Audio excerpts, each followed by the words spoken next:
আইসা আব্বা, আমি তাইলে এমনই ছবি পাঠাই দিস। এই যে ম্যাডাম, আমার একটা ছবি তুলে দেন তো। ছবি? ও মাই গড, তোর মতো একটা চাষার কাছে আইফোন লেটেস্ট ফোন, মানে আমি তো বিশ্বাসই করতে পারতেছি না। তোর কাছে এত দামি ফোন কি করে আসলো?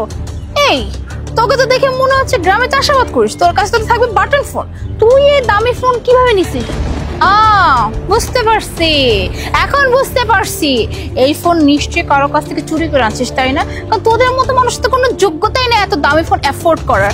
ইভেন যে গাড়িটার সামনে দাঁড়িয়ে আছিস, এটাও তো কারো না কারো গাড়ি, ভাব নেওয়ার জন্য দাঁড়ায় আছিস, আবার বলতেছিস আমাকে একটা ছবি তুলে দেয়। তোর ছবি তুললে এই তোর ছবি কে দেখবে রে? তোর ক্ষমা যে অবস্থা, এই ছবি কেউ দেখবে নাকি? এই ম্যাডাম অফজান, দেন আমার মোবাইল দেন, দেন। খালি একটা ছবি তুলতে কইছি, তাতে যতগুলা কথা উনাইছেন, আমি আপনার আর ছবি তুলামু?